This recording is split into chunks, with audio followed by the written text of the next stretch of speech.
பெரியவா சரணம். பெரியவா வானொலியின் மாலை நிகழ்ச்சிகள் ஆரம்பமாகின்றன. இன்றைய எமது நிகழ்ச்சிகள் நித்திய குரு பாதுகா பூஜா, ஸ்ரீ ரா கணபதி அவர்கள் எழுதிய புத்தகத்தின் ஒளிவடிவம், ஆன்மீக உரை, மகா பெரியவா மகிமை, உபன்யாசம். பெரியவா சரணம். பெரியவா சரணம். அடுத்த நிகழ்ச்சி நித்திய குரு பாதுகா பூஜை. शुक्लां भरदरं विष्णुं शशिवर्णं चतुर्भुजं प्रसन्नवदनं ध्यायेत् सर्वविघ्नोपशान्तये। ममोपात्त समस्त दुरितक्षयद्वारा श्री परमेश्वर प्रीत्यर्थं गुरुप्रसाद सिद्ध्यर्थं गुरुप्रीत्यर्थं गुरुपादपूजाम् अद्य करिष्ये। गुरुर्ब्रह्मा गुरुर्विष्णुर्गुरुर्देवो महेश्वरः गुरुः साक्षात् परब्रह्म तस्मै श्रीगुरवे नमः। अपारकरुणासिन्धुं ज्ञानदं शान्तरूपिणं श्रीचन्द्रशेखरगुरुं प्रणमामि मुदान्वहम्। सदाशिवसमारम्भां शङ्कराचार्यमध्यमाम् अस्मदाचार्यपर्यन्तां वन्दे गुरुपरम्पराम्. எல்லோரும் குருவை பெரிவாளை தியானம் பண்ணிண்டு அர்ச்சனை பண்ணுவோம். அஷ்டோத்திரம். பெரியவா அஷ்டோத்திரம் பல அஷ்டோத்திரங்கள் இருக்கு. அதுல எளிமையா சுலபமா எது இருக்கோ அதை நான் இப்ப சொல்றேன். எல்லோரும் இதை கேட்டுண்டே திருப்பி சொல்ல முடிஞ்சுவா சொல்லி சொல்லி பெரிவாளுக்கு பாதத்துல ஒவ்வொரு புஷ்பத்தை அர்ச்சனை பண்ணலாம். ओम श्री कांची कामकोटि पीठाधीश्वराय नमः. श्रीमत् चंद्रशेखरेन्द्र सरस्वती गुरुभ्यो नमः. संन्यासाश्रम शिखराय नमः. काषाय दंडधारिणे नमः. सर्वपीठापहारिणे नमः. स्वामिनाथ गुरवे नमः. करुणासागराय नमः. जगदाकर्षण शक्तिमते नमः. सर्वचराचर हृदयस्थाय नमः. ओम भक्त परिपालक श्रेष्ठाय नमः. धर्म परिपालकाय नमः. श्री जयेन्द्र सरस्वत्याचार्याय नमः. श्री विजयेन्द्र सरस्वती पूजिताय नमः. शिवशक्ति स्वरूपाय नमः. भक्ताभीष्ट प्रदायकाय नमः. ब्रह्मण्य पोषकाय नमः. ब्रह्म विष्णु शिवैक्य स्वरूपाय नमः. कांची क्षेत्रवासाय नमः. कैलाश शिखरवासाय नमः. स्वधर्म परिपोषकाय नमः. चातुर्वर्ण संरक्षकाय नमः.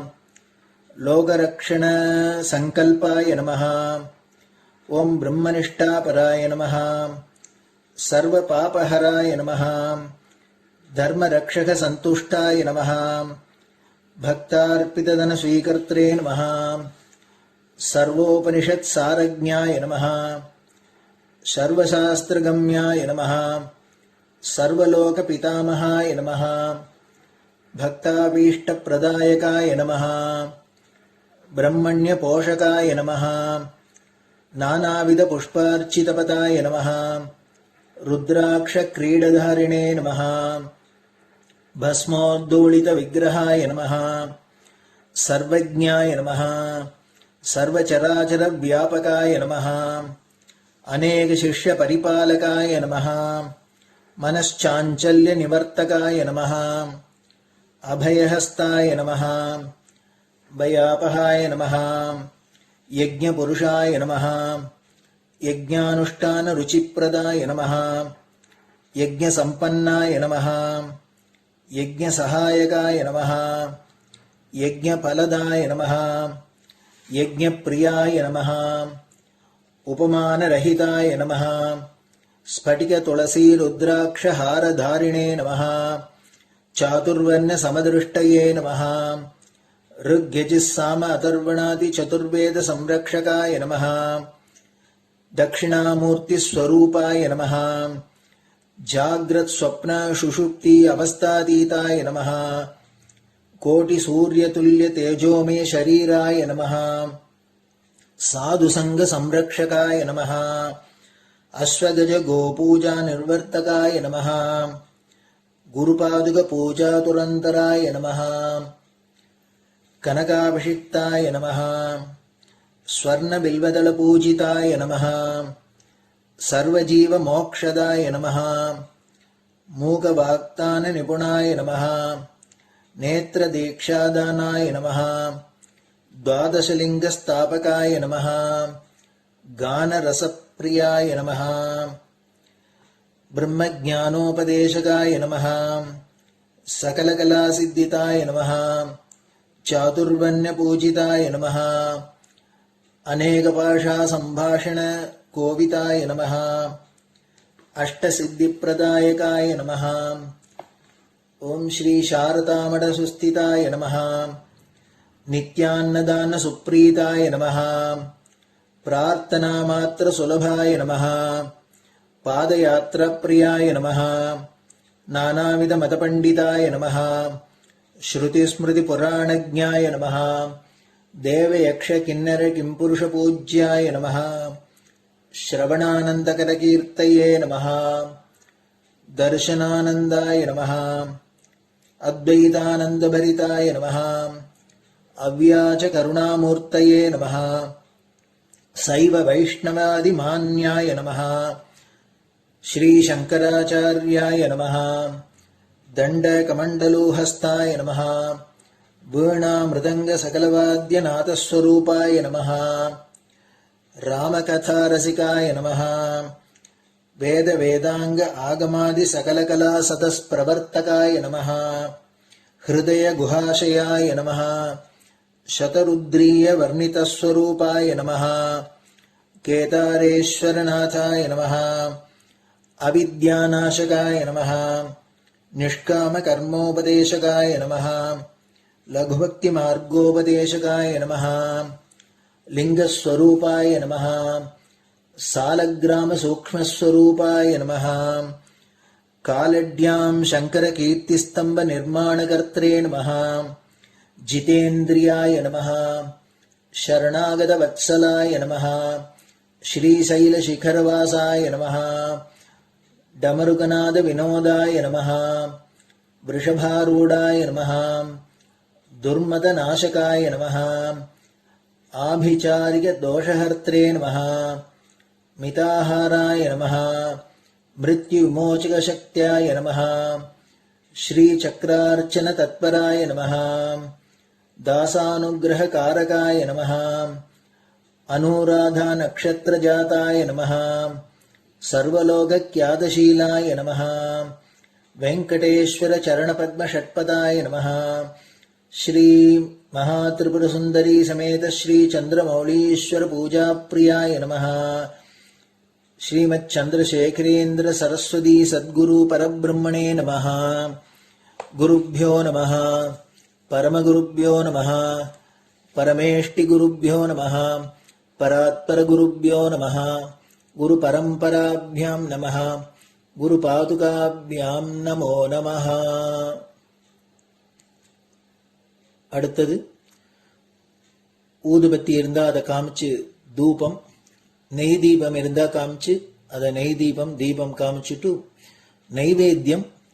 நைவேத்தியம் வெத்தலைப்பாக்கு பழம் இதுலேருந்து ஆரம்பிச்சு அவளுக்கு எது சௌரியமோ அதுபடி நைவேத்தியம் பண்ணலாம். அதுக்கு அடுத்தது கற்பூர ஹாரத்தி பண்ணி எல்லோரும் பிரதட்சிண நமஸ்காரம் பண்ணி பெரியவாள்கிட்ட பிரார்த்தனை பண்ணிண்டு எல்லோரும் க்ஷேமமா இருக்கணும், லோகம் பரம மங்களமா சௌக்கியமா இருக்கணும், எல்லோரும் வியாதி வெக்க இல்லாத ஆயுராரோக்கிய ஐஸ்வர்யத்தோட சாந்தம் அமைதியோட ஞான வைராக்கியத்தோட எல்லோரும் நல்லவர்களாயிருந்து நன்மையை அடையணும்னு பிரார்த்தனை பண்ணி இந்த பூஜையை தினம் செய்யலாம். குரு பிரம்மா குருர் விஷ்ணுர் குருர் தேவோ மகேஸ்வரः குரு சாட்சாத் பரபிரம்ம தஸ்மை ஸ்ரீ குரவே நமஹ. அபார கருணா சிந்தும் ஞானதம் சாந்தரூபிணம் ஸ்ரீ சந்திரசேகர குரும் பிரணமாமி முதான்வகம். சதாசிவசமாரம்பாம் சங்கராச்சாரிய மத்யமாம் அஸ்மதாச்சாரிய பர்யந்தாம் வந்தே குரு பரம்பராம். குரு பாத பூஜை நிறைவடைஞ்சது. பெரியவா சரணம். பெரியவா சரணம். பெரியவா வானொலியில் நேயர்கள் அடுத்து கேட்க இருப்பது ஸ்ரீ ரா கணபதி அவர்கள் எழுதிய புத்தகத்தின் ஒளி வடிவம். அளிப்பவர் ஸ்ரீமதி உமா சங்கர் அவர்கள். தேனினும் இனிய சொல்லான் தீச்சுடர் மேனி கொண்டான் ஊனுயிர்க்குயிரதான ஒன்றினைக் கலந்து நின்றான் ஏனினிக் கவலை நெஞ்சே இன்றுனக் அருள் செய்தான் இஞ்ஞானவான் காமகோட்டி நாதனை நம்புவோமே. ஜே ஜே சங்கர ஹரஹர சங்கர. மகாபெரியவாளின் உபன்யாசங்களை ரா கணபதி அண்ணா தெய்வத்தின் குரல் என்ற பெயரில் 7 பாகங்களாக தொகுத்து நமக்கு அளித்ததின் முதல் பாகத்தின் அடுத்த பகுதி அன்பும் துன்பமும். மனித பிறவி எடுத்ததன் பயனே அன்பு செலுத்துவதுதான். அன்பு செலுத்துவதில் உள்ள ஆனந்தம் வேறு எதிலும் இல்லை. தனக்கென்று பொருள் சேர்ப்பதில், புகழ் சேர்ப்பதில், அலங்காரம் செய்து கொள்வதில் தற்காலிகமாக இன்பம் கிட்டலாம். ஆனாலும் இவற்றில் உள்ளம் நிறைவு பெறுவதில்லை. உள்ளத்துக்கு நிறைவான ஆனந்தம் அன்பு செலுத்துவதிலேயே உண்டாகிறது. அன்பு செலுத்தும் போது நமக்கு எத்தனை கஷ்டம் வந்தாலும், தேக சிரமம் வந்தாலும், பணச்செலவானாலும் இதெல்லாம் தெரிவதே இல்லை. அன்பின் ஆனந்தமும் நிறைவுமே இந்த துன்பத்துக்கெல்லாம் மேலாக தெரிகிறது. அன்பு செலுத்தாத வாழ்க்கை வியர்த்தமே. அன்பு செலுத்தும் போது துன்பமே தெரிவதில்லை என்கிறேன். ஆனால் கடைசியில் ஒரு நாள் அன்பு செலுத்தப்பட்ட வஸ்துவே நமக்கு பெரிய துன்பத்தை கொடுத்து விடுகிறது. நாம் ஒருவரிடம் அன்பு வைக்கிறோம். கடைசியில் ஒரு நாள் அவர் நம்மை விட்டு போய்விடுகிறார். அல்லது நாமாவது அவரை விட்டு ஒரு நாள் போகத்தான் போகிறோம். அப்போது ஐயோ நம்மிடமிருந்து போய்விட்டாரே என்றோ, அல்லது ஐயோ நாம் இவரை விட்டு போகிறோமோ என்றோ பெரிய துக்கம் உண்டாகிறது. இத்தனை காலமாக அன்பு தந்த ஆனந்தமும் நிறைவும் கடைசியில் பொய்யாகி இந்த துன்பத்தில் தானே முடிந்தது என்று மனசு கலங்குகிறோம். அன்பின் முடிவான பலன் துன்பம்தானா என்று பெரிய சலிப்பு உண்டாகி விடுகிறது. எத்தனை அன்பு வைத்தோமோ அத்தனை துன்பம் பிரிவின் போது உண்டாவதை பார்க்கிறோம். அன்பே செலுத்தாமல் சுய காரியவாதியாகவோ அல்லது ஜடமாகவோ இருக்கிற ஜன்மாவே ஸ்லாக்கியமானதோ என்று கூட தோன்றிவிடும். அப்படிப்பட்டவனுக்கு இந்த பிரிவு துன்பமே இல்லை அல்லவா? ஆனால் உண்மையில் சுய காரியவாதி பாபத்தை தான் மூட்டை கட்டுகிறான். மனித பிறவி எடுத்துவிட்டு ஆனந்தம், நிறைவு முதலியன இல்லாமல் மரம், மட்டை, கல் மாதிரி ஜடமாக இருப்பதும் பிரயோஜனமில்லை. அன்பு செய்தாலும் முடிவில் துன்பம். அன்பு இல்லாமல் இருந்தாலோ வாழ்க்கையில் ருசியே இல்லை. இப்படியானால் என்ன செய்வது? மாளாத அன்பை உண்டாக்கிக் கொள்வதே வழி. நம்முடைய அன்புக்குரிய வஸ்து நம்மை விட்டு என்றும் பிரிந்து போகாததாக இருக்க வேண்டும். அப்படி ஒரு வஸ்து இருந்து அதனிடம் அன்பை வைத்துவிட்டால் நாமும் அதுவும் ஒரு நாளும் பிரியப் போவதில்லை. எப்போதும் ஆனந்தமாக நிறைவாக இருக்கலாம். அதாவது என்றும் மாறாமல் இருக்கிற ஒரே வஸ்துவான பரமாத்மாவிடம் அன்பை பூரணமாக வைத்துவிட வேண்டும். பரமாத்மா நம்மை விட்டு ஒருபோதும் நீங்குவதில்லை. நம் சரீரத்தில் இருந்து உயிர் பிரிந்தாலும் பிரிகிற உயிர் பரமாத்மாவிடமிருந்து பிரியாமல் அவரிடமே கலந்துவிடும். அவரிடம் வைக்கிற அன்பே சாஸ்வதமாக இருக்க முடியும்.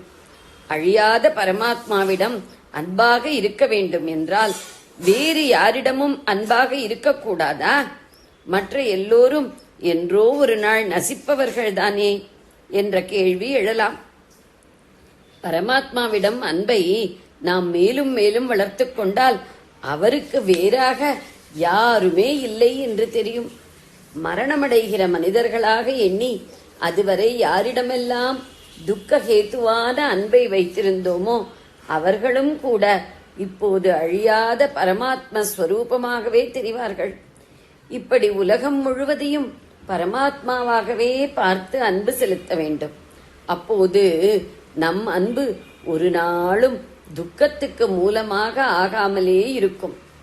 எல்லோரையும் பரமாத்ம ஸ்வரூபமாக பார்த்து அன்பு செலுத்த முடியாவிட்டாலும் ஆத்ம குணம் நிறைந்த பெரியவர்கள், நல்ல ஞானமும் அருளும் நிறைந்த சத்குரு ஆகியோரை பரமாத்மாவாக கருதி அன்பு செலுத்துவது சுலபமாக முடிகிறது. அப்படிப்பட்டவர்களிடம் அன்பு வைத்து ஆத்மார்ப்பணம் செய்துவிட்டால் போதும். அவர்கள் மூலமாக பரமாத்மா நமக்கு அனுகிரகம் பண்ணிவிடுவார். நம் அன்புக்கு பாத்திரமானவர் மரணமடைந்தாலும் கூட பரமாத்மா வேஷமாக போட்டுக்கொண்ட ஒரு சரீரத்துக்குத்தான் அழிவு உண்டாயிற்று. இப்போது ஷரீரி பரமாத்மாவோடு ஒன்றாகிவிட்டார் என்ற ஞானத்தோடு பிரிவு துன்பத்துக்கு ஆளாகாமல் இருப்போம். நம் அன்பு கொஞ்சம் கூட குறையாமல் அப்படியே எந்நாளும் நிற்கும். ஈஸ்வரனிடம், சாதுக்களிடம் இந்த அன்பை அபியசிக்க ஆரம்பித்து கொஞ்சம் கொஞ்சமாக சமஸ்த ஜீவராசிகளுக்கும் விஸ்தரிக்க வேண்டும். அதுவே ஜன்மா எடுத்ததன் பயன். ஜெய ஜெய சங்கர, ஹரஹர சங்கர. பெரியவா சரணம். இந்நிகழ்ச்சியின் அடுத்த பகுதி நாளை மாலை இதே நேரத்தில் ஒளிபரப்பாகும். பெரியவா சரணம். பெரியவா சரணம். பெரியவா வானொலியில் நேயர்கள் அடுத்து கேட்க இருப்பது திரு கவிக்கண்ணன் அவர்களின் ஆன்மீக உரை. பெரியவா சரணம். ராம் ராம். ஸ்ரீ குருப்யோ நம. ஜெய ஜெய சங்கர, ஹர ஹர சங்கர.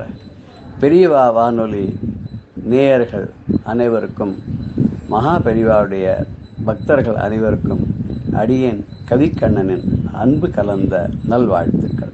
அதுல ஒரு ஆழ்வார் கொள்ளையடிச்சிருக்கார். அந்த ஆழ்வாருக்கு திருமங்கை ஆழ்வார், திருமங்கை மன்னன்னே சொல்லுவார். அந்த மன்னன் ரொம்ப பக்திமான் தான். அவனுடைய வைஃப் என்ன பண்ணா ஒரு கோயில் கட்டணும்னா சரி அப்படின்னு பகவான் சோதனை பண்றார். நீ என்ன பண்ணாலும் கட்டணம் நான் பார்க்கணும். சரி, தன் கையில் இருக்க பணத்தெல்லாம், அரசாங்க பணத்தெல்லாம் எடுத்து செலவழிச்சு கோயிலை கட்டி எல்லாம் பண்ணான். எல்லாம் பண்ணா கூட கோபுரம் வரைக்கும் கட்டுறதுக்கு பணம் வரல. அதுக்கப்புறம் பார்த்தா ஓவரா வரியெல்லாம் வாங்கி பார்த்தான், அதுலயும் முடியல. பக்கத்து நாடுகள்லாம் படையெடுத்து பார்த்தான், அதுலயும் ஒண்ணு சரியா வரல. வேற வழியெல்லாம் திருடுறதுன்னு ஆரம்பிச்சு அங்கங்க கொள்ளையடிக்க வேண்டியது. அந்த கொள்ளையடிச்ச இதெல்லாம் வச்சுட்டு அந்த கோயில் நிர்மாணத்தை பண்ணான். நல்லதுதான் பண்ணான். நல்லது பண்ணினா அப்படின்னு சொன்னாலும் தப்பு தானே இல்லையா? அப்போ எல்லாம் போயிட்டு வழியே இல்லை, இன்னும் கொஞ்சம் பணம் இருந்தா தான் கோபுர கலசம் வரைக்கும் வர முடியுன்ற போது சாமி அப்பதான் சோதனை பண்ணிருக்கா. என்ன பண்றாராம், ஒரு கல்யாண கோலத்துல மகாலட்சுமியோட விஷ்ணு வராராம். மரத்தாளத்தோட வந்திருக்கா. அங்கிருந்து பார்த்தான், தள்ளி இருந்து. அதான் ரொம்ப பெரிய கோஷ்டியா வருது இன்னைக்கு. இந்த ஒரு கோஷ்டியை கொள்ளடிச்சா போற நம்ம எல்லா காரையும் முடிச்சுடலாம்னு பார்த்தான். நேரம் சுத்தி வளர்த்தான், குதிரைல வந்தான், நின்னா வளர்ச்சுட்டான். அவரு பாக்குறாரு, பார்த்து என்னப்பா எல்லாத்தையும் கழட்டி கீழே வையணும். இப்பதான்ப்பா கல்யாணம் ஆகி வரேன், கதையே வேணா எல்லாத்தையும் கழட்டி வையே. சரி கொடுத்து விடுறேன். துண்டை எடுத்து போட்டான், விரிச்சான் பெருசா. எல்லாத்தையும் போடுங்க, எல்லாத்தையும் போட்டான். எல்லாம் மொத்தத்தையும் போட்டாச்சு. போட்ட இப்படி பார்த்தான். பார்த்த உடனே அம்பாளுடைய காலில் மெட்டி இருந்தது. அது இருக்கட்டும், வேண்டாம்ட்டான். கழுத்து திருமாங்கல் இருந்தது, அதுவும் வேண்டாம்ட்டான். நான் இவ்வளவு கீழ்த்தரமாலாம் நடந்துக்க மாட்டேன். ஒரு பொண்ணு கழுத்தை தாலி கட்டிருக்கு, அதெல்லாம் நான் எடுக்க விரும்புறேன். ஆமா, உன் கழுத்தை எல்லாம் போட்டியா? சரி, கையில எல்லாம் போட்டு. அது காலில் ஏதோ இருக்கே, என்னதுன்னா அந்த காலத்து ஆம்பளைகள் பீலின்னு ஒண்ணு போட்டுப்பான் சின்னதா. அந்த பீலி தங்கத்துல போட்டு இருக்காரு. நான் பார்த்தேன், உனக்கு என்ன அவளே எல்லாத்தையும் காட்டி கொடுத்தா நீ கொடுங்க சொன்னா, ரொம்ப சின்னதா இருக்குப்பா, அடுத்து காலில் போட்டிருக்கா, என்னால அதை கழட்ட முடியாது, குனிய கனிய முடியாது, நீ ஏன் கழட்டி எடுத்துக்கோங்க. ஏன்னா அவனுக்கு அவருடைய பாத ஸ்பர்சம் அவன் காலடியில் விழணும், அந்த சரணாகதி பண்ணணும் அவனுக்கு. அதுக்காக இப்படி ஒரு சூழ்ச்சியை பண்றாரு பெருமாள். காலில் விழுந்தான், விழுந்து அந்த கழட்டுறான், கழட்ட வரல, பல்லால கடிச்சான். அந்த தீலிய பல்லால கடிச்சான. பல்லால கடிச்ச உடனே அவர் தலையை அப்படி தொட்டாலும் அவனுக்கு ஷாக் அடிச்ச உடம்புல. உடனே பார்த்தான், என்னது உடம்பெல்லாம் என்ன பண்றது, என்ன தெரியலப்பா, எனக்கு ஒண்ணும் புரியல, எனக்கு ஒண்ணுமே தெரியல. இதை கரெக்டா வரலையா? கரெக்டா வரல, என்ன பண்றது? இல்ல நான் வெட்டின என்ன ரத்தம் வரும், அதெல்லாம் பண்ணல, இது ஒன்னோட எதிர்த்து போட்டா சரி. மிச்சம் எல்லாம் மூட்டையில கட்டியாச்சு, எல்லாத்தையும் கட்டி மூட்டையை தூக்குனா தூக்க வரல. மூட்டையை தூக்க வரல அப்படின்னு பெருமாள் சிரிச்சாராம். என்ன சமாச்சாரம் சொல்லுங்க, இதெல்லாம் பாவ மூட்டைடா, எப்படி தூக்கம் வரும்? தூக்கம் வராது. அப்பதான் கேட்டான், என்ன நீ யாரு, என்ன மாயாதி என்னன்னு. அதான் தன்னுடைய சொரூபத்தை காமிச்சு, இப்படி கொள்ளடிச்சா கோயில் கட்டணும் நான் உன்னை கேட்டானா, எதுக்கு இந்த மாதிரி பண்ண, உனக்கு எல்லாத்தையும் இழந்ததெல்லாம் திருப்பி கொடுத்தா நீ கோயிலை நிர்மாணம் பண்ணி பழையபடினா அவனுக்கு ஆழ்வாரா பேர் நிறைய பாடியிருக்காரு. பல கஷேத்திரங்களுக்கு போய் பாடுற திருமங்கை ஆழ்வார். இதே மாதிரி ஒருத்தர் தப்பு பண்ணிருக்காரு. யார் பண்ணிருக்கா? ராமதாசன், பத்ராஜல ராமதாசன் பண்ணிருக்காரு. அவரு என்ன பண்ணார் அப்படின்னு கேட்டாருனாக்க, இவ அப்பாவுடைய பதவி இவருக்கு கொடுத்தார் அந்த சுல்தான், வரி வசூல் பண்றது. இவர் வரி எல்லாம் வசூல் பண்ணார்.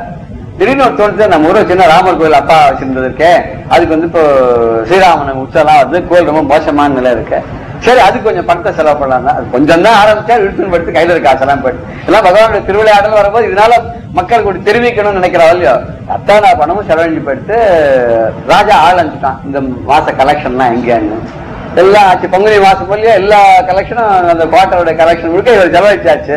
அங்க போய் ராஜா இவர் எல்லாத்தையும் கோயில் கட்டி விட்டான். பிடிச்சன் வாடான்ட்டான். யாரா இருந்தான் அவனுக்கு என்ன பிடிச்சன் போட்டான். 12 வருஷம் காராகிரக வாசம், உள்ள தினம் ஷவுக்கடி கதறார். அவர் இந்த மாதிரி கதர்லாம் நமக்கு அத்தனை பாட்டுகள் கிடைச்சிருக்காதுங்கிற. பத்ராஜன ராமதாசுடைய பாடல்கள்னா ரொம்ப அற்புதமான பாடல்கள் அப்படின்னு சொல்லுவாங்க. அது உருக்கமா பாடினா ரொம்ப அருமையா இருக்கும். அதெல்லாம் கதறார்.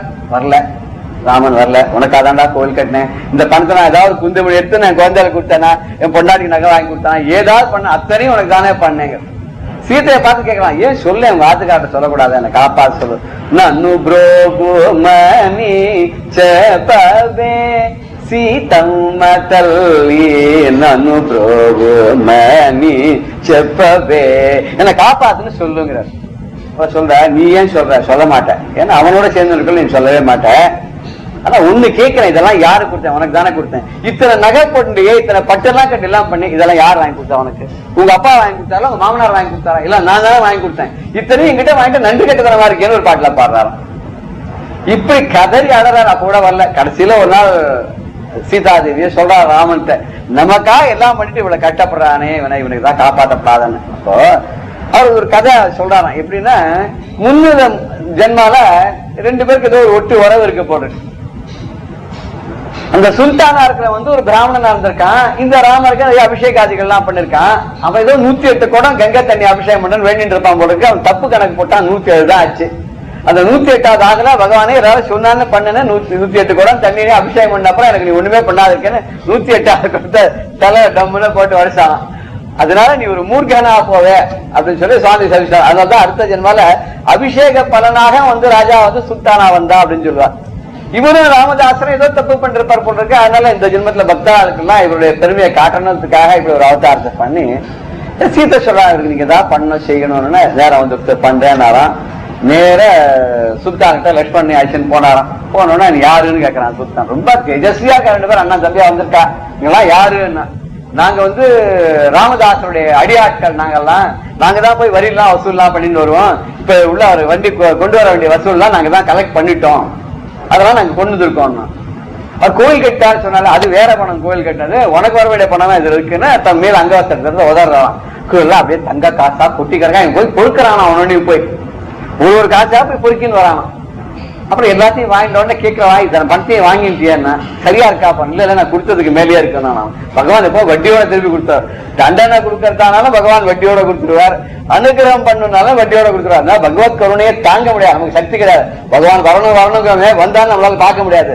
அனுகிரகம் பண்ணணும்னு கேட்போம், அவன் அனுகிரகம் பண்ணாலும் நம்மளால தாங்க முடியாது. அதுக்கு நம்ம பரிபூக்கப்படுத்தி அவன் அனுகிரகமே பண்ணுவாங்கிறா. உடனே பகவானை பார்த்து கேட்கிறா, இத்தனை பணத்தையும் உனக்கு கொடுத்தானே, நீ வாங்கிட்டேன்னு எனக்கு என்னடா சாட்சி இருக்கு? எப்படி சாட்சி, என்ன பண்ணணும்னு கேட்கறான். சொல்றாராம் ராமலட்சுமணா, சொல்றாராம், என்னோட மேல அங்கவஸ்தர் பாரு, இத கொடுக்குறேன், இந்த மூலையில நீ வெத்தலா போட்டிருக்க அந்த எச்சல், அதுல உன்னுடைய அரசாங்க மோதிரம் கையில போடுங்க, அந்த மோதிரத்தை முதிரையை பதிச்சு இதுல இம்ப்ரெஷன் வச்சு கொடுன்றான். எப்படி ஒரு பாக்கியம் பாருங்க. அவனே தன்னுடைய மோதிரத்தை எடுத்து அந்த எச்சலை துப்பி அதுல இந்த மோதிரத்தை பதிச்சு இவனுடைய மேல் வசத்துல அதை வச்சு அடையாளமா பணம் வாங்கினதுக்காக கொடுக்கலாம். ஆட்சி ராஜா பணம் தான் மன்னா ராமதாசை விட்டுடுனா. என்னன்னா 2 பேர் வந்தார், ராம்ஜி லட்சுமண்ஜி 2 பேர் வந்தான். உன்னோட அடியாட்கள் பணத்தெல்லாம் அவன் தான் கலெக்ட் பண்ணாங்கன்னா கொண்டு எல்லாத்தையும் வட்டியோட முதலமா கொடுத்துட்டு போயிட்டாங்க. மறுபடியும் ராமதாசர் அவனுக்கு போய் லேச்சனுக்கு தரிசனம் கொடுத்து இத்தனை படி இருக்கு. 12 வருஷமா நான் ஜெயில கதைன்னு இருக்கேன், எனக்கே இல்லையே. இப்படிதான் நடந்து போய் நம்ம நினைக்கிறோம் தகுதியே இல்லாத பகவான் வாழ்க்கையே இவ்வளவு கொடுத்தான்னு. ஆனா அவன் கணக்குல ஏதோ அவருக்கு தகுதி இருக்கு, ஏதோ ஒரு காரணத்துக்கு அள்ளி கொடுக்குறான். ஆனா தப்பு பண்றதுக்காக கூட கொடுக்கலாம். சில பேர் இந்த மாதிரி கொடுத்தாதான் ஏதோ தப்பு பண்ணிட்டே இருப்பான். ஏன்னா மேக்சிமம் தப்பு பண்ண அப்புறம் தான் அவருக்கு தண்டனையே பகவான் கொடுப்பான். இவளுக்கு ஒரு தண்டனை தனியா வச்சிருப்பான். அந்த தண்டனைக்கு ஒரு எலிஜிபிலிட்டி வரணும்னா அவ சில தப்பெல்லாம் பண்ணும். அதுக்கு ஒரு கிரியேட் பண்ண வச்சு அப்புறம் தான். எனக்கு ஏதோ புஸ்தகத்தை கூட படிச்சேன். என்னன்னா ஒரு 12 விதமான பாப்பங்கள். இதுக்கு ஸ்பெஷலான நரகம் பகவானே யோசனை பண்ணி தான் தயார் பண்ணணுமா. அதுல அம்மாவை தூஷணை பண்றது ஒரு பாப்பமா, புண்ணிய தீர்த்தங்களை தூஷணை பண்றது ஒரு பாப்பமா, எத்திகளை அவமதிக்கிறதோ அவளுக்கு இம்சை பண்றது ஒரு பாப்பமா. இப்படி பண்ற பாப்பத்துக்கெல்லாம் விமோச்சனமே கிடையாதுங்கிற. ஆனா படிக்கும்போது அதான் நமக்கு நெருக்கமா தான் இருக்கு. ஆனா இதுக்கு பாத்துக்கலாமே, அது வரும்போது பாத்துக்கலாம், நமக்கு என்ன தெரியவா போறதுன்ற சில பேர் இருக்க. போன ஜெபத்தை என்ன பாவம் பண்ணவும் தெரியாது, இந்த தடவை கேட்ட போறோம், அடுத்தது பாத்துக்கலாம் சார், வரும்போது பாத்துக்கலாம் அப்படின்னு இருக்காலும் உண்டு. ஆனா இது மாதிரி இன்னொருத்தர பண்ணிருக்காரு மாணிக்க வாசகர். அவரும் பக்தர் தான். அவரும் இந்த மாதிரி இந்த பணத்துல மந்திரியா இருந்தா அரசாங்க பணத்தெல்லாம் எடுத்து திருவாதூர் அங்கிருந்து இந்த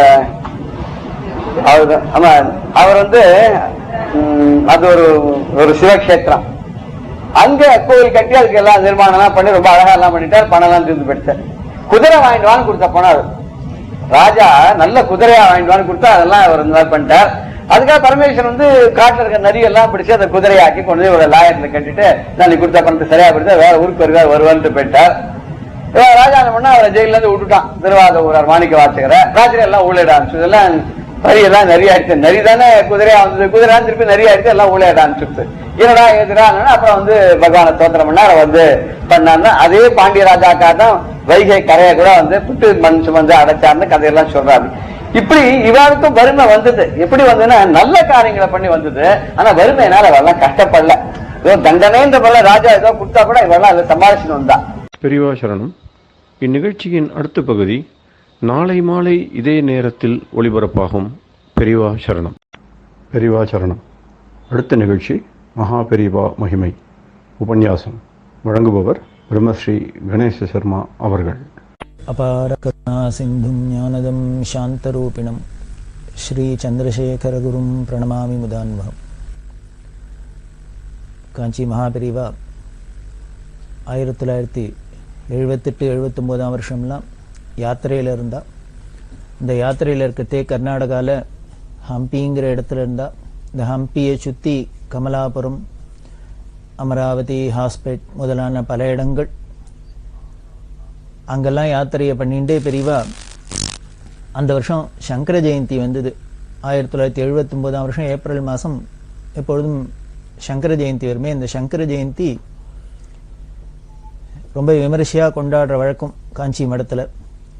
இந்த சங்கர ஜெயந்தியை சாண்டூர் ராஜா, அந்த ராஜ குடும்பத்தெல்லாம் அவளோட இடத்துல கொண்டாடணும் அப்படின்னு ரொம்ப பெரியவாள்கிட்ட பிரார்த்தனை பண்ணினா. அதுக்காக பெரியவா என்ன பண்ணினா, இந்த ஹாஸ்பிட்டலுக்கு பக்கத்தில் வியாசநகரேன்னு இருக்கு. வியாசநகரேன்னு அதுக்கு பேர் வியாசநகரே அப்படின்னு சொல்றா. அந்த இடத்துல கொண்டாடணும் அப்படின்னு தீர்மானம் பண்ண பெரியவா அந்த இடத்துக்கு கிளம்பி யாத்திரையை தொடர்றா.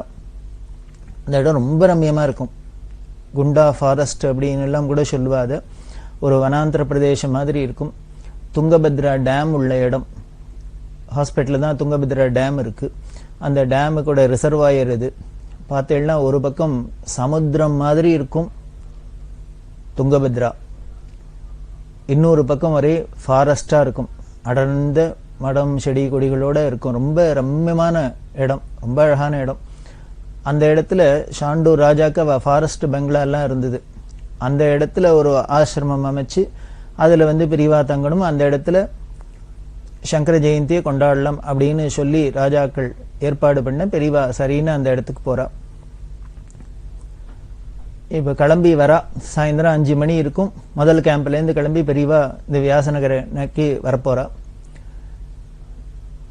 கொஞ்சம் தூரம் வந்தோடனே அஸ்தமனமானதுனால இவாளுக்கு சாயந்தரம் அனுஷ்டானம்லாம் பண்ணணும். ஏகாம்பரம்னு கூட கைங்கரியம் பண்ணுறவர். அவர்கிட்ட கேட்டால் இங்கே ஏதான பக்கத்தில் அனுஷ்டானத்துக்கு இடம் இருக்கா பாரு, கிணறு இருக்கா பாரு, தீர்த்த வசதி இருக்கா பாரு அப்படின்னு. அப்படி பார்த்துட்டு வரத்தே பக்கத்தில் ஒரு ஃபேக்ட்ரி இருந்தது. அந்த ஃபேக்ட்ரிக்குள்ளே போய் விசாரிச்சா அங்கே கிணறு இருந்து. சரி அங்கே போய் அனுஷ்டானத்தை முடிச்சுக்கலாம் அப்படின்ட்டு பெரியவா உள்ளே வந்தா. இவ அனுஷ்டானம்லாம் பண்ணுறதுக்கு முன்னால் பெரியவா தங்கிட்ட கைங்கரியம் கைங்கரியம் பண்றவாள்கிட்ட பாலு, ஸ்ரீகண்டன், வேதபுரி, குமரேசன் எல்லாம் இருக்காளே, இவள்கிட்டலாம் சொல்லி இங்கேருந்து வியாசநகரே எவ்வளவு தூரம் இருக்கும்னு கேளு அப்படின்னா. ஒவ்வொருத்தட்ட சொன்னாலே ஒவ்வொருத்தரும் ஒவ்வொருத்தட்ட போய் கேட்குறா, இங்கேருந்து வியாசநகரே எவ்வளவு தூரம் இருக்கும் எவ்வளவு தூரம் இருக்கும்னா ஒவ்வொருத்தரும் ஒவ்வொரு டிஸ்டன்ஸ் சொன்னா.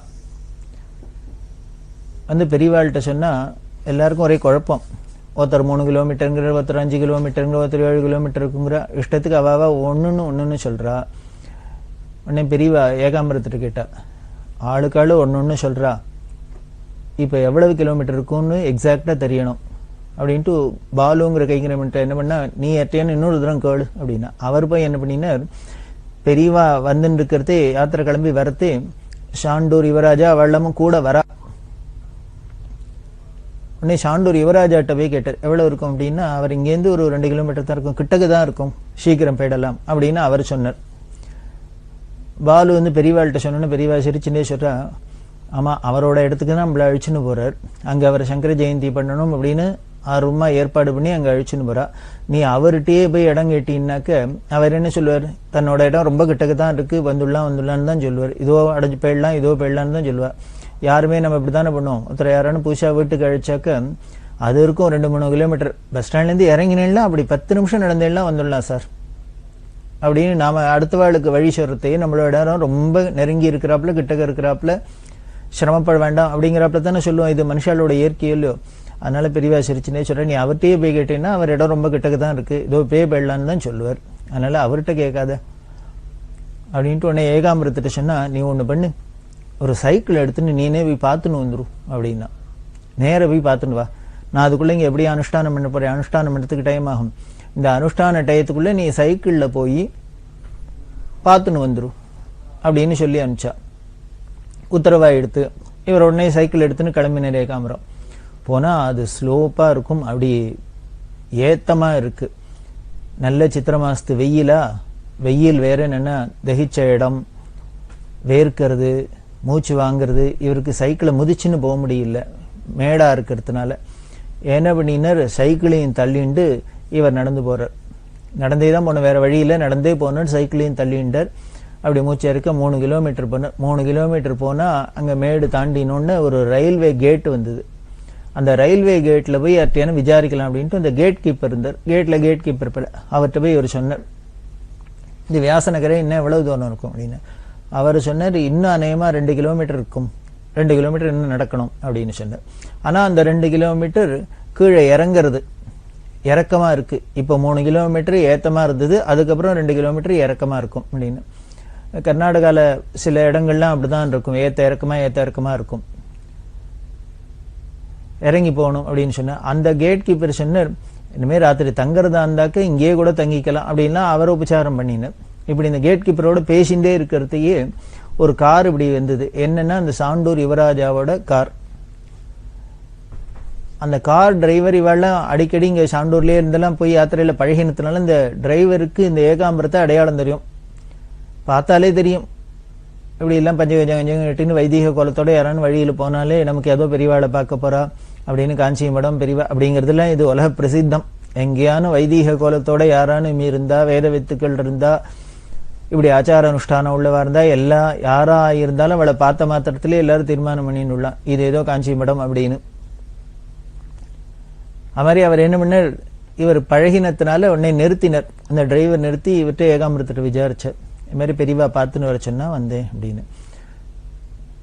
உடனே அவர் என்ன பண்ணார், காலியா இருந்ததுனால நீங்க கார்லயே வந்துடலாமே அப்படின்னு. உடனே ஏகாம்பரத்துக்கு தோணுது, இப்போ 3 கிலோமீட்டர் 5 கிலோமீட்டர் வந்து நாம முதிக்க முடியாதே வந்தோம், அதனால இந்த வண்டியை என்ன பண்ணார், இந்த கேட் கீப்பர்ட்ட கொடுத்துட்டு நான் பெரியவாளை அழிச்சுன்னு வரத்தே அப்புறம் திரும்பி போறதே வண்டியை எடுத்துன்னு போறோம்.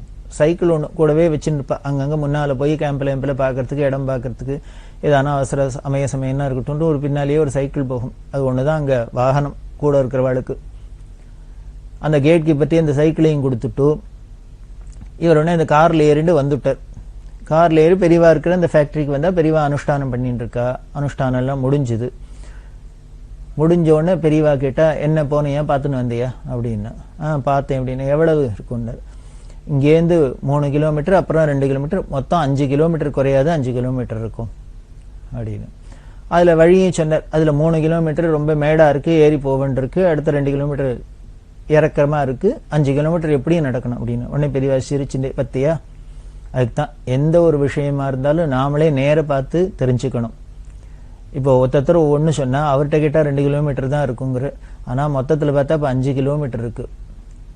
இப்போ நமக்கு உண்மை தெரிஞ்சு கொடுத்து, ஸோ இப்போ ஏறி நடந்து போகலாம் அப்படின்னா. அதுக்குள்ள அமாவாசையா இருந்ததுனால நல்ல இருட்டு எடுத்து, கூடவே ஒரு பெட்ரோமாக்ஸ் லைட்டு வச்சுட்டு இருப்பா. நீங்க இந்த யாத்திரையெல்லாம் ரொம்ப ஆச்சரியமா இருக்கும்.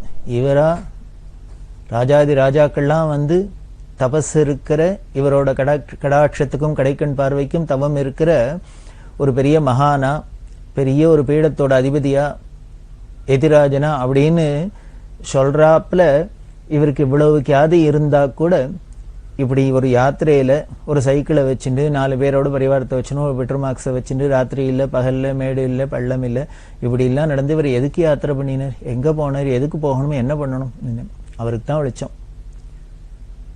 அதனால எத்தனை பேர் பலன் அடைஞ்சிருக்கா, எத்தனை பேர் தரிசனம் கிடைச்சிருக்கு, எத்தனை பேர் அனுகிரகம் அடைஞ்சிருக்கா. அப்படி வாரி வாரி அடுத்த வாளுக்கு வழங்குறதுக்கு தானே இது நடமாடும் தெய்வம் நடையா நடந்தது. அப்படி இந்த மேட்ல ஏறி போனா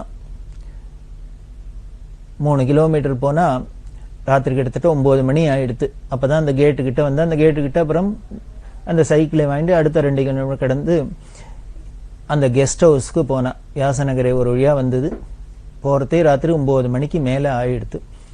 அந்த சமயத்துல அங்க சாண்டூர் ராஜா, ராணி, யுவராஜா, அந்த ராஜ குடும்பத்தை சேர்ந்தவா எல்லாரும் பூர்ணகும்ப மரியாதைகளோட, இன்னும் என்னென்னலாம் ஒரு சகல மரியாதைகள் உண்டோ அத்தனையோட பெரியவாள அந்த ஃபாரஸ்ட் பங்களாக்கு அந்த இடத்துக்கு அழிச்சுன்னு போனா கூட்டம் கூடியிருத்தோம். அதுக்குள்ள நல்ல கூட்டம் கூடியிருத்தோம். எல்லாருக்கும் பெரியவா உட்காந்து தரிசனம் கொடுத்தா. அங்க வெளியிலேயே உட்காந்து தரிசனம் கொடுத்தா. ராத்திரி கிட்டத்தட்ட 10 மணி 10:30 மணி ஆயிடுத்து. பெரியவா அமாவாசை இருந்ததுனால ஒன்னும் தீர்த்தம் கூட சாப்பிடல, பால் கூட சாப்பிடல. போய் பெரியவா படுத்துன்னு விட்டா. விஸ்ராந்திக்கு போயாச்சு. கூட இருந்தவாள்லாம் என்ன பண்ணினா, ஏதோ அமாவாசை, ஏதோ அந்த போன இடத்துல என்ன கிடைக்கும் இருக்கிறதே ஏதோ எடுத்துட்டு ஆகாரத்தை முடிச்சுன்னு எல்லாரும் படுத்துக்கலாம் அப்படின்னு போனா, அந்த இடத்துல தானே சங்கர ஜெயந்திக்கு ஏற்பாடாகி இருக்கு. இப்போ மறுநாள்லேருந்து சங்கர ஜெயந்தி உற்சவம் ஆரம்பிச்சிடும். இந்த சித்திர மாசம் அமாவாசை ஆனோன்னு மறுநாள்லேருந்து பிரதமையிலேருந்து ஆரம்பிச்சு 5வது நாள் பஞ்சமி தானே, வைசாக சுக்ல பஞ்சமி தான் ஆதிசங்கர பகவத்பாதாரோட அவதார தினம் சங்கர ஜெயந்தி. அதனால இந்த பிரதமையிலேருந்து ஆரம்பிச்சு பஞ்சமி வரைக்கும் 5 நாள் உற்சவமா நடக்கும். காஞ்சி மடத்துல அதுதான் சம்பிரதாயம், அப்படிதான் நடக்கும். காமாட்சி கோவிலியா எல்லா இடத்துலயும் அப்படிதான் சம்பிரதாயம். கருணா சிந்தும் ஞானதம் சாந்தரூபிணம் ஸ்ரீ சந்திரசேகரகுரும் பிரணமாமி முதான்வகம்.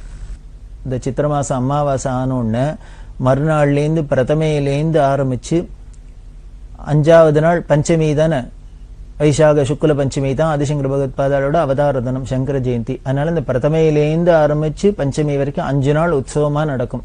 காஞ்சி மடத்துல அதுதான் சம்பிரதாயம், அப்படிதான் நடக்கும். காமாட்சி கோவிலியா எல்லா இடத்துலயும் அப்படிதான் சம்பிரதாயம். மறுநாளைக்கு பொழுது விடிஞ்சா பிரதம அன்னிலேருந்து சங்கர ஜெயந்திக்கு உண்டான உற்சவங்களை ஆரம்பிக்கணும்.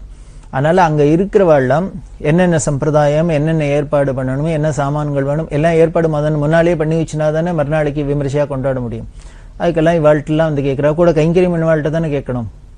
இவாழ்லாமோ கூட நடந்து வந்திருக்கா. அதுவும் ஏகாம்பரம் பாவம் 3 கிலோமீட்டர் சைக்கிளை தள்ளிண்டு வேற வந்து அப்படியெல்லாம் சிரமப்பட்டிருக்கேன். எல்லாரும் வந்து கேட்டா இவாளுக்கு பேசுறது இடைஞ்சலாதான் இருக்கும். இருந்தாலும் என்ன பண்றது, மறுநாளைக்கு நன்னா கொண்டாடி ஆகணும். அதனால இவ ஒரு வழியா எல்லாம் சொல்லிட்டு, விவரம் எல்லாம் சொல்லிட்டு, ஏற்பாடு பண்ண சொல்லிட்டு படுத்துக்கிறதே ராத்திரி 12 மணிக்கு மேல இருக்கும். எல்லாரும் ஒரு வழியா படுத்துண்டா. படுத்துனதுக்கு அப்புறம் மறுநாளைக்கு காலங்கார்த்தால 5 மணிக்கெல்லாம் பெரியவா ஏந்துனுட்டா. 5 மணிக்கு முன்னாலே ஏந்துனுடுவா பெரியவா. ஏந்துண்டு எல்லாருக்கும் தரிசனம், விஸ்வரூப தரிசனம் அப்படின்னு ஜனங்கள்லாம் வந்து பண்ணுவா. இந்த தரிசனத்தெல்லாம் கொடுத்துட்டும் துங்கபத்ரால ஸ்நானத்துக்கு போயிட்டா. பக்கத்துல தான் ரிசர்வாயர் அப்படின்னு சொன்னமே. ஒரே கரடு முரடாவே இருக்கும், நிறைய அடர்ந்து மரங்கள்லாம் இருக்கும். அந்த வழியெல்லாம் ரொம்ப நேரோவா தான் இருக்கும். நல்ல கல்லு, சரள கல்லெல்லாம் இருக்கும். இருந்தாலும் சாண்டூர் ராஜாக்கெல்லாம் ரொம்ப அழகா ஏற்பாடுலாம் இந்த பெரியவா சௌரியமா நடந்து போறதுக்கு, ஸ்நானத்துக்கு வழி எல்லாம் பண்ணி வச்சு எல்லாம் பண்ணியிருந்தா. பெரியவா கிளம்பிட்டா அப்படின்னோன்னு கூட இருக்கிறவெல்லாம் ஏந்துன்னு வரா. அது பார்த்தேன்னா சமுத்திரம் மாதிரி இருக்கும், பயமா இருக்கும். அப்படி ஒரு அலை வாஞ்சிண்டு அப்படி ஒரு துங்கபத்ரா அப்படி இருக்கும். முன்ன பின்ன தெரியாத இடம். அதனால பெரியவா ஸ்நானத்துக்கு முன்னாலேயே என்ன பண்ணினா கூட கைங்கரியம் பண்ற இந்த ஏகாம்பரம், இந்துவாசன், ஸ்ரீகண்டன் இவாள்லாம் முதல்ல 2-3 பேர் முன்னால நதியில இறங்கி அது எப்படி நதியோட வாகு எப்படி இருக்கு, ஆழம் எப்படி இருக்கு, பாறை இருக்கா, அது இருக்கா, இது இருக்கா, இதெல்லாம் பார்த்துண்டு அந்த இடத்தோட தோது தெரிஞ்சுன்னு அப்புறம் பெரியவாளுக்கு சொல்லுவா, இந்த பக்கமா இறங்கி வரலாம், அந்த பக்கமா இறங்கி வரலாம், இப்படி பண்ணும் அப்படி பண்ணும் அப்படின்னு சொல்ற வழக்கம். அப்படி சொன்னதுதான் சேஃபு. அதுல பெரியவா வந்தா ஸ்நானம் பண்ணிண்டா, மடி வஸ்திரம் எல்லாம் உடுத்திண்டா, எல்லாம் என்ன பண்ணினா அனுஷ்டானத்துக்காக கிளம்பி வரா. திரும்பி தன்னோட இடத்துக்கே வரா. ரொம்ப அழகா ஏற்பாடு பண்ணியிருந்தா, ஒரு பர்ணசாலை மாதிரி போட்டு. அங்க வந்தா, அங்க வந்து 1 மணி நேர ஜபம், பஞ்சாங்கத்தை பார்த்து சங்கல்பம் பண்ணி 1 மணி ஜபம் அப்படிலாம் பண்ணுவா. இதெல்லாம் ஆரம்பிச்சுட்டா. இதை ஆரம்பிக்கிறதே என்ன பண்ணினா ஏகாம்பரத்திட்ட சொன்னா, இன்னைக்கு சனிக்கிழமையா இருக்கு, ராகுகாலம் 9:10. இந்த ராகுகாலம் போனோன்னு நீ சங்கர ஜெயந்தி பூஜையை ஆரம்பிச்சிடும். முதல் நாள் அன்னைக்கு தான் ஃபர்ஸ்ட் டே, பிரதம அன்னைக்கு ஆரம்பிச்சிடும். நான் என்னோட அனுஷ்டானத்தெல்லாம் முடிச்சுன்னு வரேன், எனக்காக காத்துன்னு இருக்க வேண்டாம், நான் வந்து தான் ஆரம்பிக்கணும்னு நீங்க ஆரம்பிச்சுடலாம் அப்படின்னு கேட்டா. என்னென்ன பண்ண போற அப்படின்னு கேட்டா. அவர் எப்பொழுதும் போல என்னன்னா இவாளுக்கெல்லாம் ரொம்ப குஷி, சந்தோஷம். காரணம் அந்த இடத்தோட சூழ்நிலை அவ்வளவு நன்னா. இப்ப போய் பார்த்தா கூட அவ்வளவு அமைதியா ரொம்ப நன்னா இருக்கும். அந்த இடத்தோட சன்னிவேசமும் அதுவும் ரொம்ப ஆனந்தமா இருந்து இவாளுக்கு எல்லாமே கைங்கரியம் பண்றவர்களும் உற்சாகம். அவள்லாம் என்ன தீர்மானம் பண்ணிட்டான்னு, பெரியவா பீடத்துல இருந்து பூஜை பண்ற நாள்ல எப்படிலாம் சங்கர ஜெயந்தி கொண்டாடினாலும் அது மாதிரி கிராண்டா, முடிஞ்ச மட்டும் கிராண்டா நன்னா பண்ணணும் அப்படின்னு. எங்க போனாலும் அப்படிதான் நடக்கிறது. பெரியவா அதுக்கு முன்னால 78ல கிளம்பி வரத்தே சின்ன திப்ப சமுத்திரம் அப்படின்னு இருக்கு அந்தரால ஒரு இடம். அந்த பக்கத்துல தான் அந்த வருஷம் சங்கர ஜெயந்தியை பண்ணினா அப்படின்னு பார்த்தோம். அப்போ கூட ஆனா ஊர்வலம் இல்லை, 5 நாள் சங்கர ஜெயந்தி எல்லாம் நடந்தது. இப்போ அந்த குறையும் போக்க இங்க நன்னா பண்ணணும் அப்படின்னு இவெல்லாம் தீர்மானம் பண்ணிட்டு இருக்கிறதுனால பெரியவா கேட்டா என்னென்ன பண்ண போறீள் அப்படின்னு. எப்பொழுதும் போல ஆச்சாரியால் படத்தை வச்சு கலசத்தில் ஆவாகனம் என்ற வழக்கம் உண்டு. அதெல்லாம் வச்சு பூஜை பண்ணி எப்பொழுதும் போல பாராயணங்கள் பூஜை எல்லாம் பண்ணலான் இருக்கு அப்படின்னு. சரி அப்படியே பண்ணு அப்படின்னு. ஆச்சாரியால் படம் வேணும்னா இங்க போறது, பக்கத்துல ஹாஸ்பிட்டல்ல சிந்தாமணி மடத்திலேருந்து ஆச்சாரியால் படம் வரவழைக்கப்பட்டது. பெரியவா உடனே சொன்னா ஊர்வலம் பண்ணணும், சாயந்தர வேளையில ஊர்வலம் இருக்கணும், ஊர்வலத்துக்கு பல்லாக்கு இருக்கணும், இந்த டோலி பல்லாக்கு வேணும் அப்படின்னு சொல்ல, அந்த பல்லாக்குல வேணா கொடை வேணும், சாமரம் வேணும், சத்திர சாமரங்களோட மங்களவாத்தியம் வேணும், 2 தீவட்டி வேணும். இது இத்தனையோடையும் ஆச்சாரியாளுக்கு அந்த கிரமமா பந்தாவா எப்படி நடக்கணுமோ அந்த ஊர்வலப்படி பண்ணணும் அப்படி எல்லாம் பெரியவா உத்தரவு பண்ணினா. ஆஹா அப்படியே பண்ணலாம் அப்படின்னு. சரி யாரு பூஜை பண்ண சொல்லலாம் அப்படின்னா ஏகாம்பரம் சொன்னார், பெரியவா யார் உத்தரவு பண்றாளோ பண்ணலாம் அப்படின்னா நீ யாரை வேணா வச்சுன்னு பண்ணு அப்படின்னு. பாலுன்னு பெரியவாள்கிட்ட கேட்கிற, பாலு விட்டு பண்ண சொல்லு அப்படின்னு. உடனே பெரியவா சொன்னா, நம்மள்ட்ட புதுசு பாதுகை இருக்கா அப்படின்னா, யூஸ் பண்ணாத புது பாதுகை இருந்தா அதை எடுத்து வச்சுக்கோ, அதான் பகவத் பாதாள் பாதுகையா ஆவாகனம் பண்ணி பாவிச்சுக்கிறது. வச்சுண்டு அந்த பாதுகைக்கு அபிஷேகம் எல்லாம் பண்ணணும், ஊர்வலம் பண்ணணும், அதனால பாதுகையும் எடுத்து வச்சுக்கோ அப்படின்னா. அப்புறம் பாலு அபிஷேகம் எல்லாம் பண்ணட்டும், அபிஷேகம் அலங்காரம் எல்லாம் பண்ணட்டும். ஒரு சுவாமிகள் காசியிலேருந்து வந்திருக்கார், அவர் பெங்களூர் போறவரை நிறுத்தி வச்சிருக்கோம் இந்த சங்கர ஜெயந்தி பூஜைக்காக தான் கொண்டாடுறதுக்காக. ஆனால் நீ என்ன பண்ணு, இந்த அர்ச்சனை எல்லாம் அவரை விட்டு பண்ண சொல்லு அப்படின்னு. ஆஹா அப்படியே பண்ண சொல்றேன் அப்படின்னு. இப்படி எல்லாம் சொல்றதே மணி 10:30 மணிக்கு தானே ராகுகாலம், 10:30 மணிக்கு பூஜை ஆரம்பிக்கலாம் அப்படின்னா ஷாண்டூர் மகாராஜாவோட அவ குடும்ப புரோஹிதர் கோபால் பட் அப்படின்னு அவர்கிட்ட சொல்லி இவர் பூஜைக்கு வேணுங்கிற சாமான்கள்லாம் ஏற்பாடு பண்ண சொல்லி, நைவேத்தியத்துக்கு வேணுமோ அது வேணும் இது வேணும் என்னென்னலாம் வேணுமோ. இப்போ இனிமேல் ஊர்வலத்துக்கு சாயந்தரம் ஊர்வலம் இருக்கு, தினம் சாயந்தரத்தில் ஊர்வலம் உண்டு. அந்த ஊர்வலத்துக்கு இந்த டோலி பல்லாக்கு வேணும், கொடை வேணும், கோவில்லேருந்து கொடை வேணும், 2 சாமரம் வேணும், வேஜனம் வேணும், இன்னும் மங்களவாத்தியம் வேணும். எல்லாம் ஹாஸ்பிட்டல்லாம் ஏற்பாடு பண்ணி எல்லாம் பண்ணியாச்சு. இதுக்கெல்லாம் ஷாண்டூர் மகாராஜா ஏற்பாடு பண்ணினார். ரங்கன் கவுடுன்னு இருக்கிற அவ எல்லாருமே சேர்ந்துட்டு கலந்துட்டு ரொம்ப பிரமாதமா அதுக்கு ஏற்பாடுலாம் ஆயிருந்தது. அதுவும் ராஜாக்கள் ஏற்பாடு பண்றதுக்கு கேட்பானே, எல்லாம் எது நினைக்கிறோமோ எது வேணுமோ அது உடனே வந்துடும். அதுவும் பெரியவா சங்கல்பம் அப்படின்னா ராஜாக்களுக்கு சகாயம் பண்றான்னா எல்லாம் நடக்கிறதுக்கு விமர்சைக்கு கேட்பானே, அவ்வளவு பிரமாதமா நடக்க ஆரம்பிச்சு கொடுத்தோம். இவ பூஜையெல்லாம் பண்ணினா அபிஷேகம் எல்லாம் ஆச்சு. அபிஷேகம் ஆயின் இருக்கிறதையே பாதுகைக்கு அபிஷேகத்தை ருத்ர சமக்கங்கள்லாம் சொல்லி அபிஷேகம் பண்ணி அந்த வெளியில பார்த்தேன்னா பெரியவா இருந்த இடத்துக்கு வெளியில ஒரு மண்டபம், ஒரு மேடை மாதிரி இருந்தது. அந்த மேடையில ஒரு ஔதும்பர விருட்சம், அத்திமரம் இருந்தது. ஏகாம்பரமத்தர் அத்திமரம் இருக்கு, ரொம்ப விசேஷம். அதாவது அத்திமரத்துக்கு அடியில் தான் தத்தாத்திரேயர் இருக்கிற அப்படின்னு சொல்லுவா. அது குருவுக்கு ரொம்ப விசேஷம்.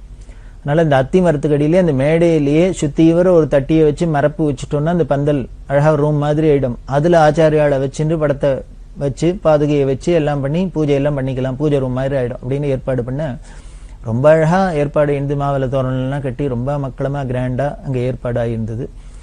அதுல அபிஷேகம் எல்லாம் ஆயின்னு இருக்கு. அபிஷேகம் ஆயிட்டு பெரியவா வந்தா. பெரியவாள் வந்து தரிசனம் பண்ண பாலு அலங்காரம் எல்லாம் பண்ணினார். அலங்காரம் பண்றதே பெரியவா என்ன பண்ணுவா, அலங்காரம் அப்படின்னு ஞாபகம் வருது. பெரியவா சந்திரமௌலீஸ்வரர் பூஜையில் அலங்காரம் பண்றாப்பலியும்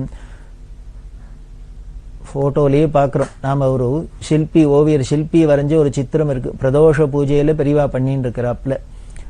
அந்த சிற்பி வரைஞ்ச அந்த ஓவியம் பெரியவா பிரதோஷ பூஜை பண்ணிட்டு இருக்கிறதே அப்படியே நேர பார்த்து வரைஞ்சது. போட்டோ எடுக்கிற வழக்கம் இல்லை. காஞ்சி மடத்துல மூலஸ்தானம் மாதிரி இருக்கிறதுனால சந்திரமௌலீஸ்வர பூஜை கட்ட போட்டோ எடுக்கிற வழக்கம் இல்லை. அங்க எலக்ட்ரிசிட்டி கிடையாது. எல்லாம் ரொம்ப வைதீகமா தான் இருக்கும்.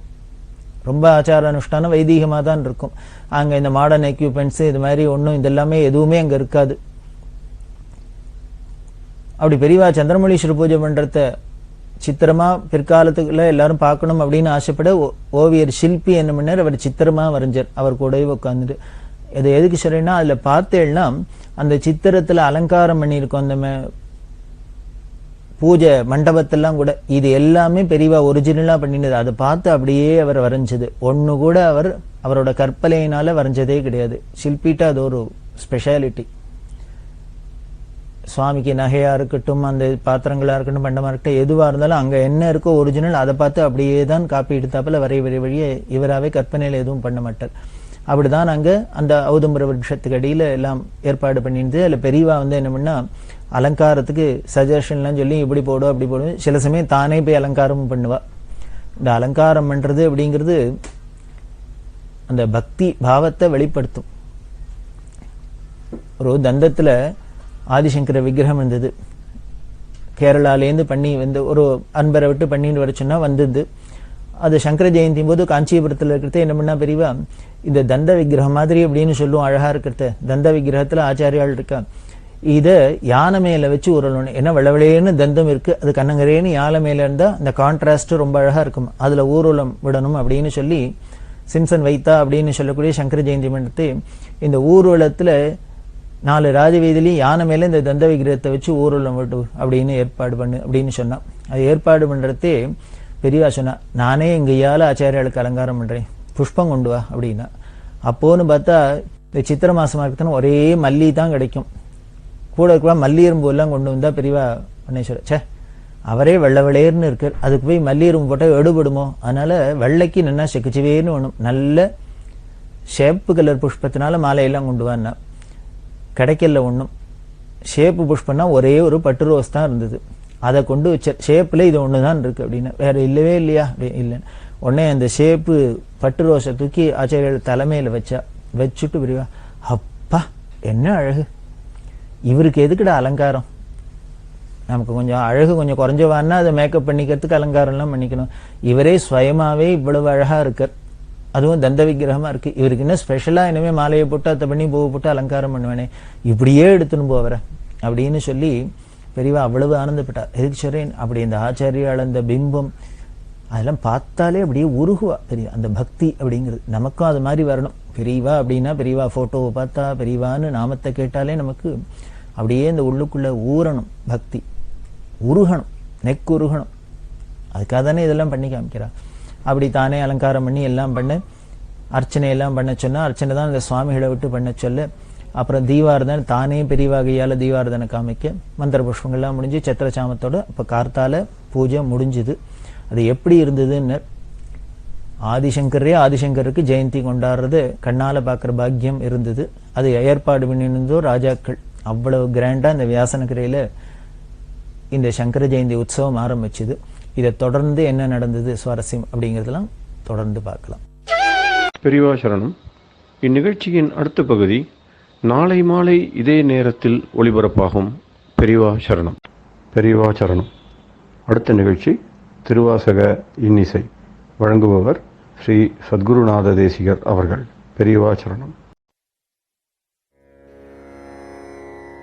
திருச்சிற்றம்பலம். நீத்தல் விண்ணப்பம். கடையவனேனை கருணையினால் கலந்து ஆண்டு கொண்ட விடையவனே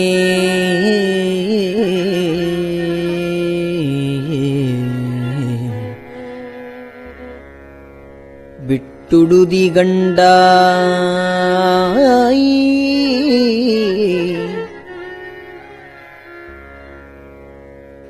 கலந்து ஆண்டு கொண்ட விடையவனே விட்டுடுதி கண்டாய் விரல் வேங்கையின் தோல் உடையவனே மன்னும் உத்தரகோசமங்கைக்கு அரசே சடையவனே தளர்ந்தேன் எம்பிரான் என்னை தாங்கிக் கொள்ளே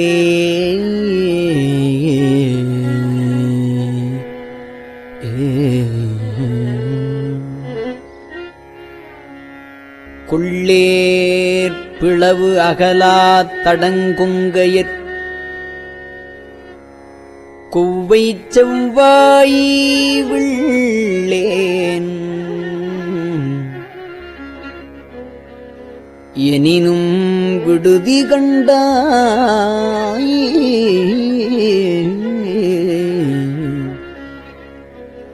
நின் விழுத்தொழும்பின் உள்ளேன் புறமல்லேன் உத்தரகோசமங்கைக்கு அரசே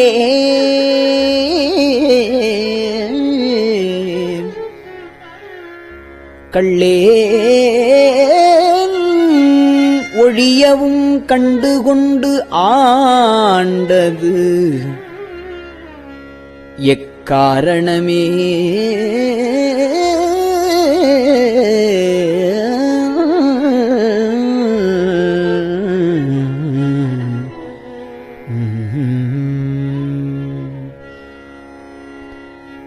காருரு கண்ணியர் ஐம்புலன் ஆற்றங்கரை மரமாய் வேருருவேனை விடுதி கண்டாய் விளங்கு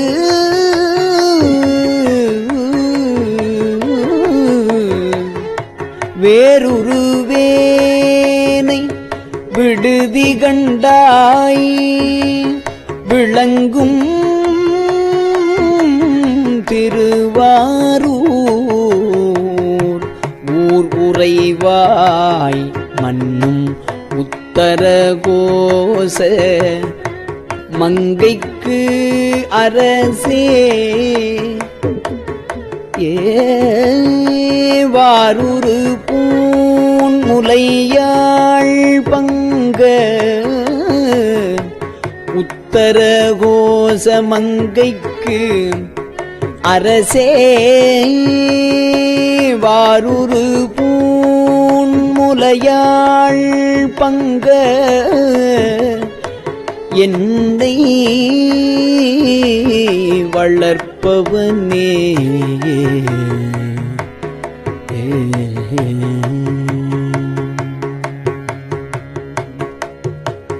வளருகின்ற நின் கருணை கையில் வாங்கவும் நீங்கி இப்பால் மிளிர்கின்ற என்னை விடுதி கண்டாய் வெண்மதி கொழுந்து ஒன்று ஒளிர்கின்ற நீண்முடி உத்தரகோச மங்கைக்கு அரசே தெளிகின்ற பொன்னும் மின்னும் அன்ன போற்ற செழுஞ்சுடரே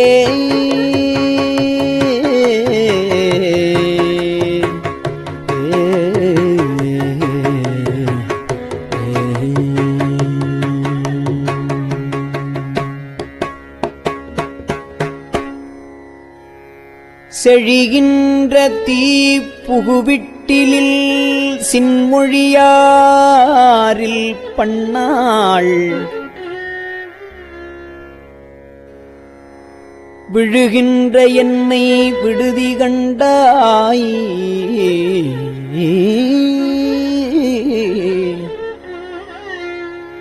சின்மொழியாரில் பண்ணாள் விழுகின்ற என்னை விடுதி கண்டாய் வெறிவாய் அருகால் உழுகின்ற பூமுடி உத்தரகோசமங்கைக்கு அரசே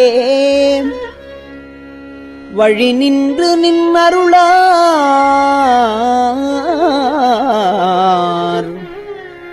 அமுதூட்ட மறுத்தனனே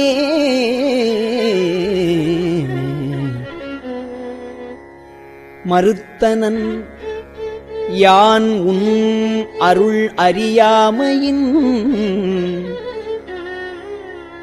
என் மணியே வெறுத்து என்னை நீ விட்டுடுதி கண்டாய்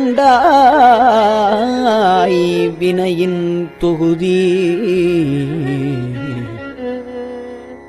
ஒருத்து என்னை ஆண்டுகொள் உத்தரகோசமங்கைக்கு அரசே பொறுப்பரன்றே பெரியோர் சிறு நாய்கள் தம் பொய்யினையே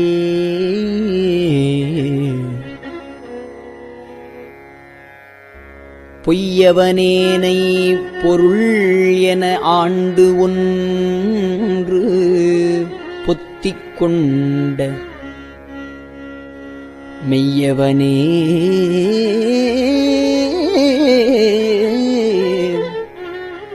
விட்டுடுதி கண்டாய் விடமுன் மிடற்று மையவனே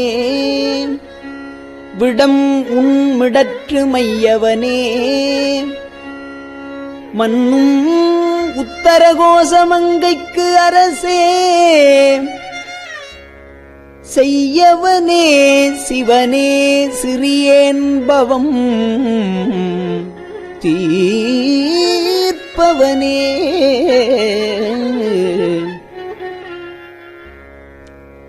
தீர்க்கின்றவாறு என் பிழையை நின் சீரருள் என்கொல்லென்று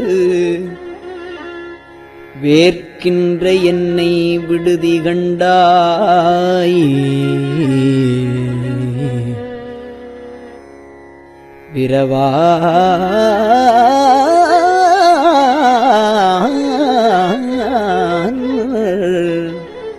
விரவாறு வெறுவ ஆர்க்கின்றதார் விடை உத்தரகோசமங்கைக்கு அரசே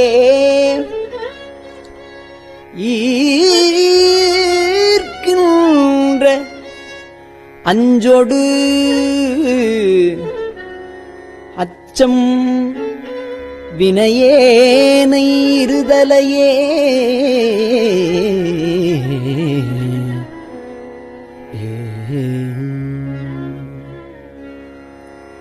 இருதலைக் கொள்ளியின் உள்ளெரும்பு ஒத்து நினை பிரிந்த விரிதலையேனை விடுதி கண்டாய் வியன் மூலகுக்கு ஒரு தலைவா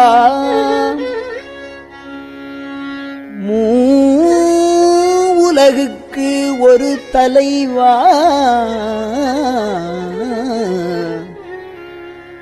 மன்னும் உத்தரகோசமங்கைக்கு அரசே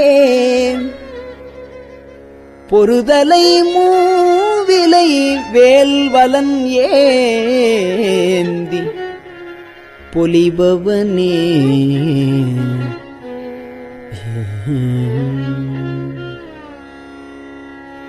பொலிகின்ற நின் தாள் புகுத பெற்று ஆக்கையை போக்கப் பெற்று மெலிகின்ற என்னை விடுதி கண்டாய் அழிதேர் விளரி ஒலி நின்ற பூங்கொழில் உத்தரகோச மங்கைக்கு அரசே ஒலி நின்ற பூங்கொழில் உத்தரகோச மங்கைக்கு அரசே வலி நின்ற சிலையால் எரித்தாய் புறம் மாறுபட்டே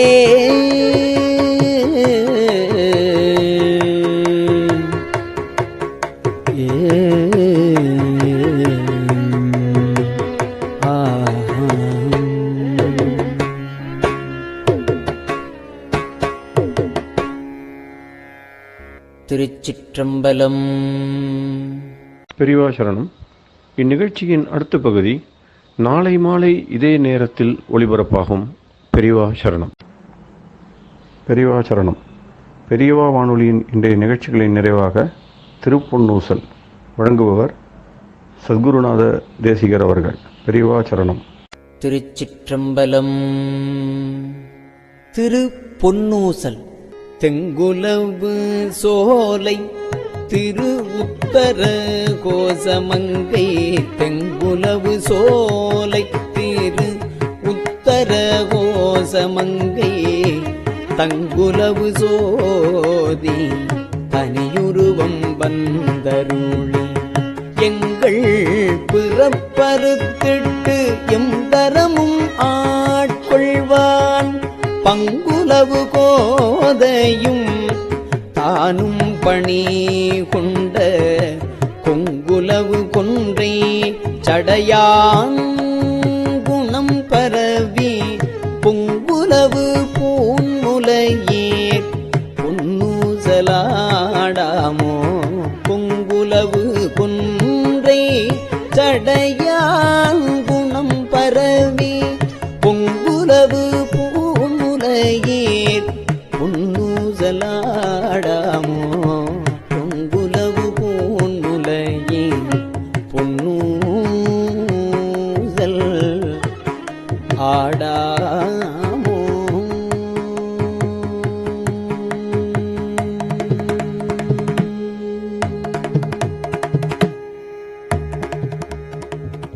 திருச்சிற்றம்பலம்.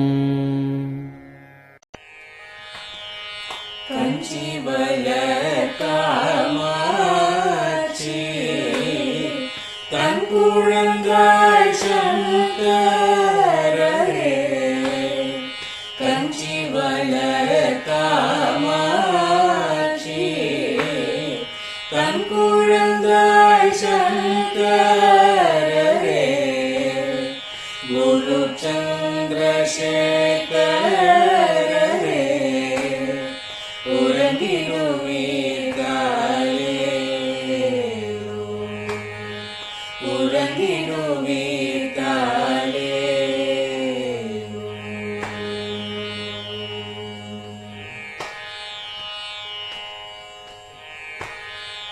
ஆதிகுரு சங்கரராய் அன்றொரு நாள் வந்தவரே அருப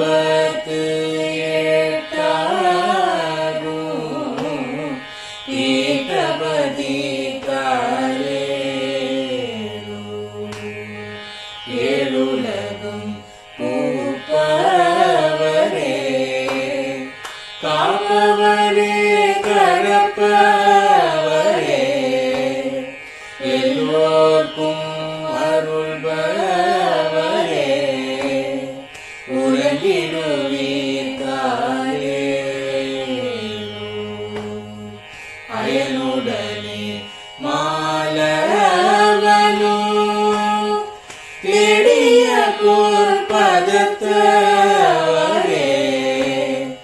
அருமறைகள் சாற்றும் முயல் மலர்பதமே தாயே முக்தி நிலை எய்திடவே சக்தி தரும் சத்குருவே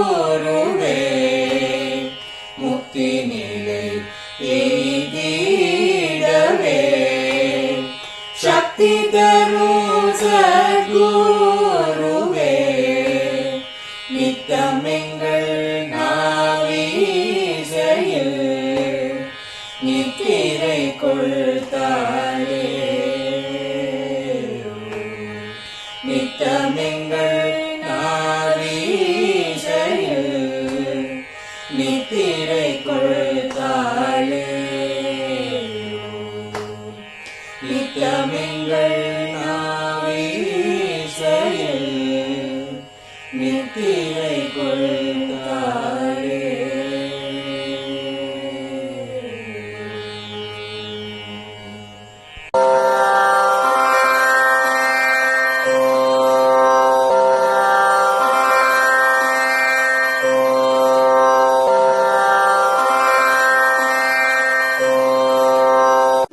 பெரியவா சரணம்.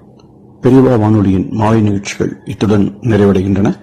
எமது அடுத்த ஒளிபரப்பு நாளை காலை இந்திய நேரப்படி 6 மணிக்கு துவங்கும். பெரியவா சரணம்.